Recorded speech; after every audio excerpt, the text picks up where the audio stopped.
Cek, cek, cek 1, 2, 3. Untuk audionya aman ya teman-teman, tes. Halo, selamat pagi. Salam sejahtera untuk kita semua. Assalamualaikum warahmatullahi wabarakatuh.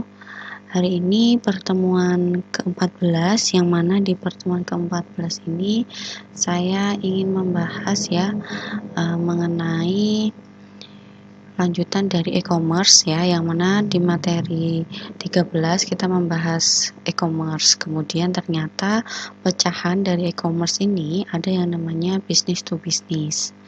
Nah, hari ini kita akan membahas yaitu B2B ya, business to business, adanya e-commerce untuk membantu yang namanya pelaku usaha atau pembisnis ini lebih efisien dalam melakukan pemasarannya ya, dengan adanya e-commerce business to business ini. Nah, di sini kita masuk dulu pengertian definisinya, yang mana B2B ya merupakan sistem komunikasi bisnis antar pelaku bisnis ya, transaksi secara elektronik antar perusahaan yang dilakukan secara rutin dan dalam kapasitas produksi yang besar ya. Konsep B2B, transaksi bisnis dijalankan melalui internet, eksternet, intranet, atau jaringan internet perusahaan, juga dikenal sebagai electronic business to business ya, elektronik B2B, atau ada juga mata kuliah e-business. Nah, e-business ini nanti juga ada unsur elektronik business to business-nya. Di sini karakteristik B2B kenapa diberikan di mata kuliah pemasaran digital ya, karena yang namanya pemasaran kan juga nanti kaitannya dengan penjualan. Nah, penjualan, kalau memang perusahaan ini perusahaan yang besar, pasti menggunakan sistem pemasarannya juga melalui B2B ya, tidak hanya e-commerce media sosial, tapi juga mengarah ke B2B. Untuk pertemuan minggu depan itu kita membahas yang namanya B2C ya, business to customer. Nah, di sini karakteristik B2B ya, trading partner. Pertukaran informasi hanya berlangsung di antara mereka, dan karena sudah mengenal, maka pertukaran dilakukan atas dasar kebutuhan dan kepercayaan. Kemudian pertukaran data dilakukan secara berulang dan berkala dengan format data yang telah disepakati. Jadi servis yang digunakan antara kedua sistem tersebut sama dengan menggunakan standar yang sama pula. Nah, kemudian ya, ini masih masuk ke karakteristik B2B. Salah satu pelaku tidak harus menggunakan partner mereka lainnya untuk mengirimkan data. Model yang umum digunakan adalah peer-to-peer, di mana proses intelijensi dapat didistribusikan di kedua pelaku bisnis. Nah, B2B ini konsepnya masih sama ya teman-teman, e-commerce. Basicnya adalah teknologi. Nah, di sini saya mengajak untuk mahasiswa, jadi tidak harus pinter IT, tidak harus bisa coding ya untuk mengenal e-commerce business to business, tapi yang perlu dipahami di hari ini saya sampaikan adalah konsepnya ya. Konsep dari B2B ini memang basicnya adalah basic dari sistem kerjanya website, kemudian harus tersambung dengan internet ya. Jadi konsepnya harus itu yang harus kita dalami. Kemudian apa sih keunggulannya menggunakan bisnis B2B ini ya, dari segi perusahaan atau owner. Nah, kita belajarnya sampai ke situ. Tapi nanti kalau kita memiliki konsep tahu adanya dengan teknologi B2B ini, membantu bahwa kita tidak hanya bisa menarik data yang namanya database ya, teman-teman pasti familiar dengan database ya. Karena kalau teman-teman amati ketika kita membuat akun di media sosial, kemudian di akun-akun e-commerce kan kita membuat akun baru, kemudian mengisi beberapa data. Nah, itulah yang dimasukkan ke database. Nah, kalau B2B ini, database ini yang mengelola penuh adalah haknya oleh perusahaan. Sedangkan kalau teman-teman membuka ataupun membuat akun toko di Tokopedia, kemudian kalian ingin membuka data dari pembeli kalian, kan pasti ada batasan, tidak diperbolehkan. Nah, itu namanya B2C. Kalau B2B ya, bisnis to bisnis. Jadi di sini disampaikan ya bahwa memang melalui orderan itu melalui website perusahaan. Nah, kebijakan website yang dimiliki perusahaan, dia bisa membuka database ya, mulai dari email, alamat, gender, semua diketahui, dan itu sepenuhnya adalah milik dari perusahaan, dari database tersebut. Nah, makanya di sini juga disampaikan bahwa karakternya B2B ini adalah pertukaran informasi hanya berlangsung antara mereka yang saling mengenal ya. Saling mengenal apa? Artinya perusahaan ini memberikan yang namanya repeat order kepada customer yang memang benar-benar dipercaya ya. Kalau kita order di e-commerce tanpa kita tahu tokonya, siapa pemiliknya, kita order ya tinggal order aja, check out ya tinggal check out, kemudian bayar. Nah, kalau B2B ini memang khusus untuk customer yang dikenal ya, atau buyer-buyer yang memang sudah MOU, sudah kerjasama dengan perusahaan. Nah, ini B2B ini memang dikhususkan e-commerce sebagai wadahnya, kemudian tempat untuk bertransaksi partner kerja ya. Katakanlah saya punya usaha, kemudian saya membuat website yang khusus untuk saya distributor ini melakukan check out atau orderan berapa ratus bal atau dengan nominal katakanlah 20 juta harus melalui website perusahaan. Nah, itu yang dinamakan B2B ya. Begitu juga ya, ini saya contohkan ya. Kalau di sini ini di Garuda Indonesia. Jadi Garuda Indonesia ya, sebelum adanya Traveloka, sebelum adanya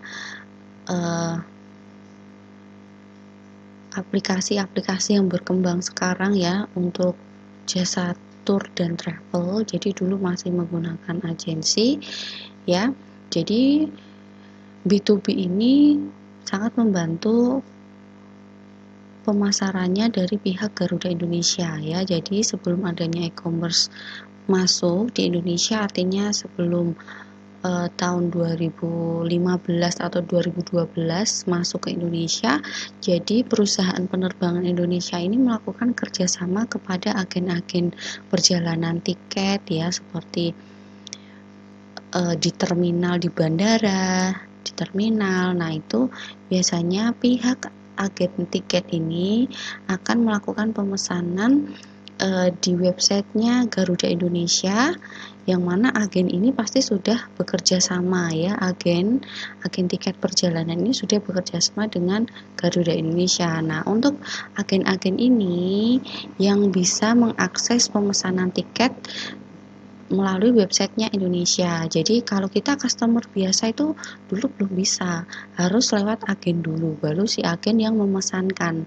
Ya, kalau sekarang kita bisa pesan sendiri, nggak usah melewati agen. Nah, inilah yang dinamakan B2B ya. B2B ini jadi kita harus agen dulu. Nah, si agen ya, agen inilah yang memesankan. Jadi antara pihak Garuda, pemilik usaha, kemudian agen, ini kan juga adalah usaha, jadi bisnis to bisnis. Nah, gambarannya seperti itu pembahasan di materi hari ini.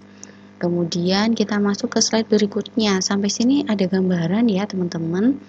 Kemudian di sini model yang umum digunakan adalah peer-to-peer, di mana prosesi intelijensi dapat didistribusikan di kedua pelaku bisnis. Nah, ini gambarannya dari model B2B, jadi corporate perusahaan ya. Ini yang namanya B2B ini artinya distributor atau retail atau agensi yang order ke corporate atau ke perusahaan.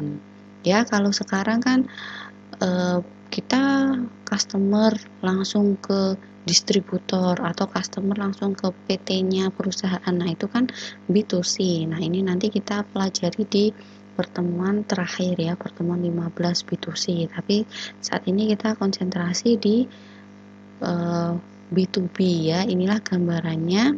Jadi, kalaupun nih misal saya punya gudang ya, gudang Coca-Cola. Nah, saya kalau mau order ke perusahaan Coca-Cola, saya langsung ke websitenya Coca-Cola. Nah, itu yang namanya B2B, harus perusahaan ke distributornya. Jadi penyalur pihak kedua. Jadi tangan kedua inilah yang berhak order di websitenya atau memiliki akun di website perusahaan. Ya, jadi yaitu penjualan produk atau jasa antar perusahaan atau antar badan bisnis. B2B exchange-nya ya, gagasan dasar dari B2B exchange ini adalah lebih mempermudah suatu perusahaan untuk temukan barang-barang mereka diperlukan. Nah, transaksi secara lengkap dan untuk menyimpan uang sampai ada barang-barang yang terjual atau belikan dengan skala besar, pembeliannya skala besar ya. Pasti kalau kita order ke perusahaan, kita tidak mungkin nominal 5 juta, 10 juta, pasti puluhan juta di sini nominalnya ya, 30, 25 juta, karena kalau sekali datang yang namanya distributor, dia akan menyalurkan ke agen-agennya, bisa juga langsung ke ngedrop ke pasar-pasar ya, punya sales, punya yang namanya marketing, di sini sudah banyak di bawahannya distributor. Nah, pasti sekali order setiap bulan ya, karena sudah saling kenal, terdaftar akun distributornya di perusahaan, ini ordernya pun bisa gila-gilaan ya nominalnya, kalau memang produknya sedang viral atau banyak diminati. Nah, inilah yang dikatakan jadi saling mengenal ya antara perusahaan dengan rekan bisnisnya ya, yaitu distributornya. Kemudian aktivitas B2B ya, market intelligence ya, di websitenya market intelligence. Kemudian nanti setelah dia check out, nanti kan masuk ke purchase ya, purchasing. Nah, purchasing ini proses pembayaran, kemudian shipping ya, penerimaan barang, transaksinya, kemudian pembayaran. Nah, ini klasifikasi B2B ini ya, sistemnya. Jadi pembelian ini dilaksanakan dalam jangka panjang, hubungan supplier dengan pembeli. Kemudian spot sourcing-nya, pembeli tidak direncanakan dibuat seperti kebutuhannya. Ya, kadang mungkin berapa ratus bal itu bisa habis dalam waktu 3 bulan, 2 bulan ya. Jadi sekali nominal order itu jumlahnya banyak. Kemudian vertical exchange ini suatu pertukaran yang anggotanya ada di dalam atau satu industri atau industri segmen. Kemudian suatu pertukaran yang menangani material menukar tambah dengan beberapa industri yang lainnya. Nah, ini adalah perusahaan yang memang menggunakan B2B, salah satunya tadi ya, ini Garuda Indonesia. Jadi ini adalah pemesanan tiket. Nah, untuk teman-teman kalau ada gambaran lagi, ini yang masuknya ke Unilever. Jadi kan perusahaan Unilever ini produknya adalah home dan personal care serta food ice cream di Indonesia. Nah, ini Unilever salah satu customer dari PT Elektronik Data Interchange Indonesia. Jadi B2B-nya mereka menggunakan jaringan internet. Nah, ini komunikasinya dari Unilever PT, rekan perusahaannya juga untuk berbisnis. Nah, ini ya, jadi B2B ini sekarang masih terjadi kalau di perusahaan yang memang PT yang besar ya, teman-teman. Kemudian saya lanjut ya. Jadi di sini tadi market intelligence adalah proses pengumpulan informasi lengkap ya, dari berapa jumlah ordernya, kemudian apa yang dibutuhkan produknya, ya deskripsinya, berapa kualitasnya. Nah, itu di market intelligence. Ya, tadi alurnya. Kemudian purchasing, penyiapan orderan ya, persetujuan. Nah, ini jadi memang kalau kita secara gambaran real, kalau order di Tokopedia kan kita tinggal check out aja ya teman-teman. Jadi kita cek di sini mau beli apa nih. Nah, katakanlah beli sesuatu, kita langsung mungkin kita langsung ke tokonya langsung, nah, atau ke perusahaan PT-nya langsung, kan itu bisa ya di sini. Nah, sebentar nih agak nge-lag.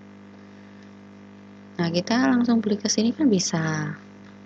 Nah, ini yang dinamakan yang B2C. Ya, ini contoh, tapi kita juga harus paham betul ya. Nah, ini produknya Indomie. Langsung kita siapa sih Indomie kan juga dari Unilever ya. Kita pesan Indomie, bisa langsung ke office-nya.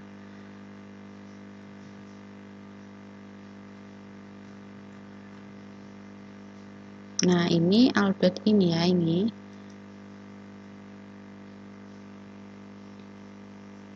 Nah, kita bisa pesan di sini. Ini bisa jadi ini salah satu agen ya, agen dari produk-produk Indomie. Nah, kita pesan ke sini. Bisa juga langsung kita misalkan ke Unilever.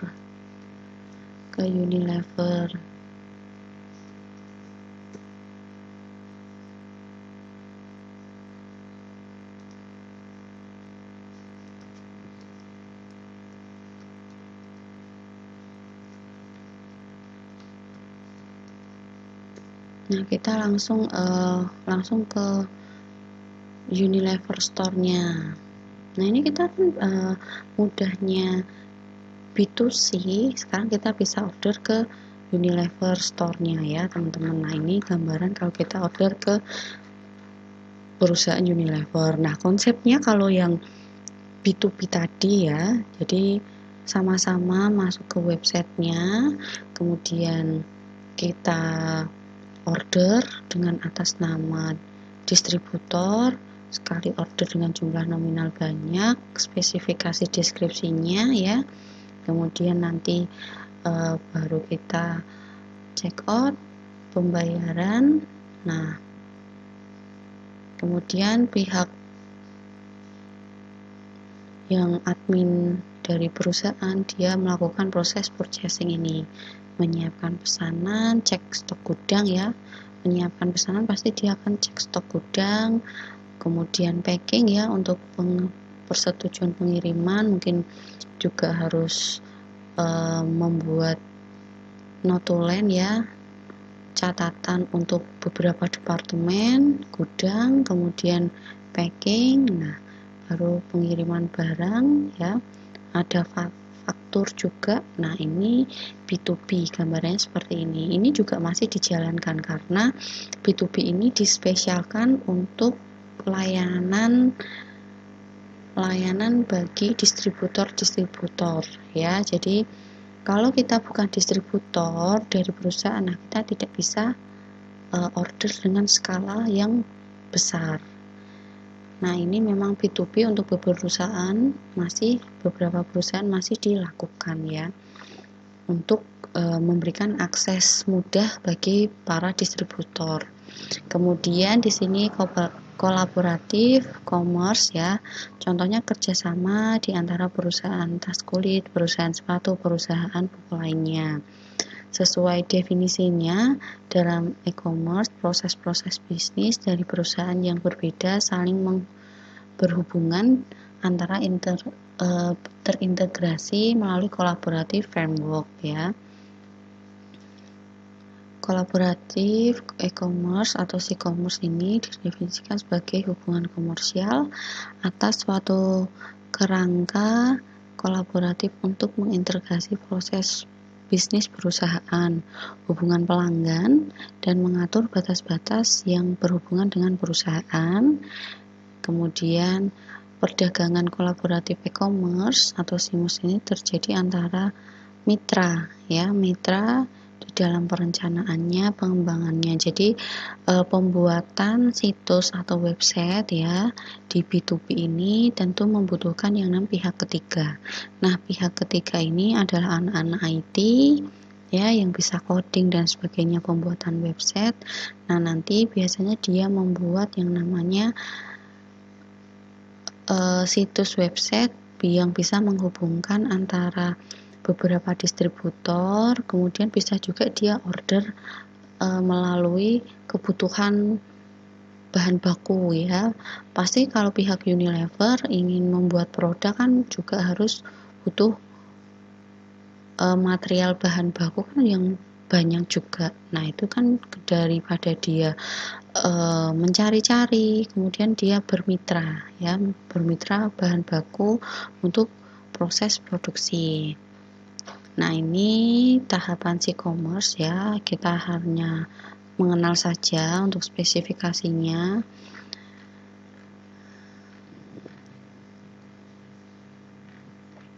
Nah, ini gambarannya web terintegrate ya, e-commerce ya, kolaborasi. Nah, ini konsepnya, ini biasanya dipahami dengan anak IT, tapi kita juga harus paham konsepnya bahwa ketika data internal ini yang berhak memiliki data internal untuk mengakses, untuk mau membuat kebijakan. Nah, data internal ini dimiliki khusus oleh perusahaan. Kemudian bisnisnya itu diakses ya, proses bisnisnya. Kemudian portal website. Nah, portal website ini yang bisa terhubung dengan mitra ya. Mitra ini bisa tahu kebutuhan dari perusahaan X. Oh, berarti perusahaan X ini bisa tahu berarti sedang mencari katakanlah kebutuhan bahan baku gandum sebanyak berapa ton. Nah, ini dia bisa mengakses. Kemudian untuk sampai ke distributor ini juga bisa mengakses stok gudangnya. Nah, jadi inilah e-commerce ya, berkolaborasi. Jadi antara kebutuhan perusahaan untuk proses produksi, kemudian bisa cek proses pemasaran ya, proses pemasaran yang dibutuhkan dari distributor.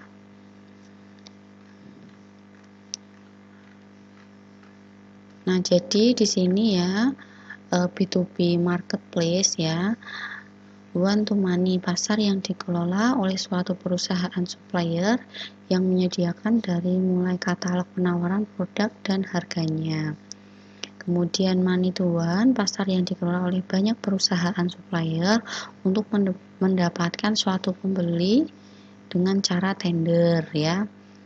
Cara tender ini bisa saat kebutuhan bahan baku ya, gandum berapa ton, kemudian CV mana yang bisa menyediakan berapa ton untuk perusahaan Bogasari. Nah, itu kan juga gambaran B2B itu adanya melalui website marketplace ini.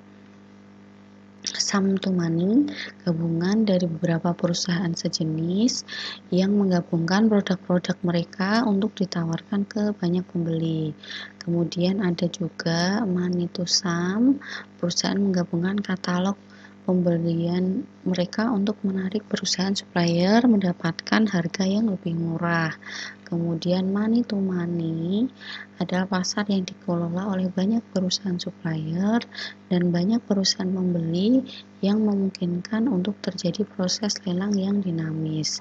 Nah, teman-teman Jadi di sini yang namanya perusahaan tetap harus tahu kebutuhannya. Jadi ada perusahaan yang memang membuat website ya untuk order ini, ada yang memang untuk one to money, ada yang money to sum. Jadi sesuai kebutuhan perusahaan, tidak semua perusahaan itu memiliki beberapa item ini. Jadi bisa juga money to money dan money to sum, kemudian money to one ini digabung jadi satu website ya, mungkin dengan beberapa akun atau beberapa akses, tapi dengan satu database ya, database yang dimiliki perusahaan. Nah, ini bisa dipraktekkan kalau memang perusahaan menginginkan ketiga sistem money to money ini bisa dijalankan. Bisa jadi ya perusahaan itu hanya membuat konsep di websitenya adalah money to sum. Nah, itu bisa jadi kembali lagi sesuai kebutuhan dan arah bisnis perusahaan. Nah, ini contoh-contoh B2B ya. Ini elektronik, ini iMark ya. Contohnya di sini iMark.com ya. Jadi belanja software, aplikasi elektronik di sini. Ya, kalau di Indonesia yang ini tadi saya sampaikan ada ini ya, kawan lama adalah e-commerce B2B perkantoran, supplier ke perkantoran ya. Jadi kawan lama ini mengembangkan sistem multi kanal agar mencakup kebutuhan klien melalui konsultasi perdagangan elektronik, penjualan dan ruang pamer. Nah, ini kan ada konsultasi perdagangan elektronik, penjualan, ruang pamer. Nah, ini dia menerapkan yang ini teman-teman. Jadi yang kawan lama ini adalah pengelolaan untuk lelang ya, proses lelang atau secara tender. Jadi money to one. Pasar yang dikelola banyak perusahaan supplier untuk mendapatkan satu pembeli dengan cara tender ya. Jadi kawan lama ini termasuk B2B yang mana menerapkan sistem pembeliannya secara lelang ya. Jadi ada tender. Nah, ini kawan lama tadi Garuda Indonesia ya, kemudian Unilever. Nah, begitu untuk gambaran B2B. Untuk kita lebih mengenal perusahaan ya, ternyata pemasaran itu luas. Kalau melalui digitalisasi ternyata ada media sosial, ada e-commerce, kemudian ada yang namanya e-commerce B2B. Jadi untuk perusahaan-perusahaan besar sekarang ini masih ada dan sudah dijalankan. Ada juga perusahaan yang mengkombinasikan B2B ada, B2C juga ada. Nah, B2C kita akan membahas di minggu depan. Begitu ya teman-teman untuk perkuliahan hari ini. Saya akhiri perkuliahan hari ini. Akhir kata, wassalamualaikum warahmatullahi wabarakatuh.